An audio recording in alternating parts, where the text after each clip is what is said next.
Тоң районунун Туура Суу айылы Сагынтай атындагы жалпы орто билим берүү мектеби. Кыргыз адабият сабагы 6-класс. Саламатсыздарыңарбы, кымбаттуу 6-класстын окуучулары? Кутмандуу күнүңөр менен. Келгиле, жагымдуу маанай түзүп көңүлүбүздү көтөрүп алалы. Сүрөттөгү быйтыкчаларды көрүп турасыңар, балдар? Ар бир быйтыкчада жазылган сөздөр бар. Бүгүнкү сабакта биз ушул сөздөргө татыктуу бололу. Анда эмесе сабакты баштаардан мурда өтүлгөн темаларды кайталап эсибизге түшүрүп алалы. Алкул Осмоновдун өмүр чыгармачылыгы. Хан Толубай сынчынын көзүн эмне үчүн ойдуруп таштады? Жоомарт Бөкөнбаев канчанчы жылы туулган? 90 жаштагы карыя элге кандай кеңештерди айтты? Алы Токонбаев кайсыл жакта туулуп өскөн? Жолоочу жигит карыяга эмнеден улам суроо менен кайрылды? Силер кандай адамды бактылуу деп ойлойсуңар? Мукай Элебаев канчанчы жылы дүйнөдөн кайткан?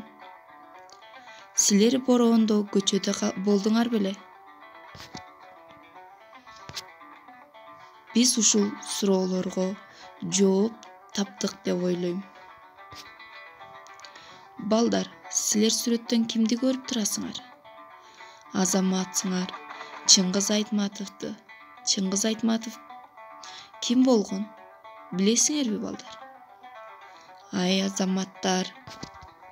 Анда эмесе бүгүнкү сабагыбыздын темасы Чыңгыз Айтматовдун өмүрү чыгармачылыгы. Сабагыбыздын максаты менен тааныштыра кетсем. Билим берүүчүлүк. Окуучулар Чыңгыз Айтматовдун өмүр баяны менен толук окуп тааныша алышат жана суроо жооп иретинде аңгеме жүргүзүшөт. Өнүктүрүүчүлүк. Уккандарын эстерине сактап, ой жүгүртүүсү, кабыл алуусу калыптанат, жана сөз байлыгы өсөт. Тарбия берүүчүлүк. Окуучулар эмгекке, билим алууга, адилеттүүлүккө, жолдоштору менен туура мамиледе болууга тарбияланышат. Анда эмесе Чыңгыз Айтматов боюнча кыскача түшүндүрө кетсем. Социалисттик эмгектин баатыры, Лениндик жана мамлекеттик сыйлыктардын лауреаты, бүткүл дүйнөгө аттын кашкасындай таанымал сүрөткер, Кыргыз Республикасынын эл жазуучусу Чыңгыз Айтматов Талас өрөөнүндөгү Шекер кыштагында 1928 жылы 12 декабрда төрөлгөн. Чыңгыз Айтматовго дүйнөлүк кадыр барк алып келген, анын калеминен жаралган 60-70 жылдарда жазылган Бетме-бет, Жамиля, Биринчи мугалим, Саманчынын жолу, Жаныбарым Гүлсары, Ак кеме, Эрте келген турналар аттуу повесттери болгон. Кийинки мезгилде жазуучу роман жанрынын үстүндө ийгиликтеп никтенген. Кылым карыткан бир күн, Кыямат, Кассандра тамгасы жана башкаларды жазган. Чыңгыз Айтматов көптөгөн сыйлыктардын ээси болуп сыйланган. Жазуучу көп кызматтарда эмгектенген.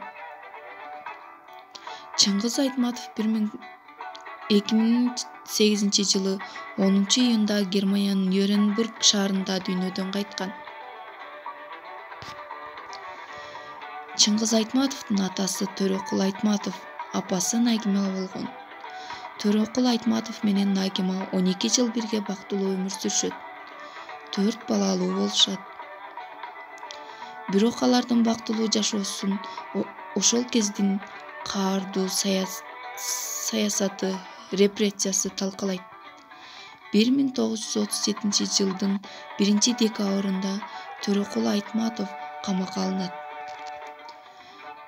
Жубайынын өлү тирүүсүнөн кабар ала албаган Нагима турмуштун салган запкысына чыдап, белин бекем бууп, балдарынын келечегин ойлоп, жашоосун улантат.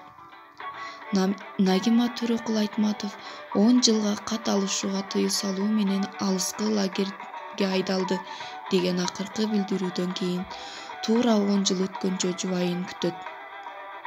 Бирок 10 жыл эмес, 20 жыл бою ар кайсы жактарга каттарды, арыздарды жазып издөө салган менен бир да жылуу кабар ала албайт. 1986 жылдарда Чыңгыз Айтматов Кыргызстандын кинематографисттери союзунун башкармасынын төрагасы болуп иштейт. Кыргыз киносунун өсүп-өнүүсүнө чоң таасирин тийгизет. 1986 жылдан бери Кыргызстан жазуучулар союзунун төрагасы Чыңгыз Айтматов чыгармачылык ишин Айыл-Чарба институтунда окуп жүргөн мезгилинде баштаган. Анын алгачкы эле жарык көргөн «Гезчи Дзё», «Ашым», «Сыпайычы» аттуу аңгемелери 1952 жылы ошол мезгилдин талабына жооп берген турмуштук зарыл шарттарды көрсөткөн.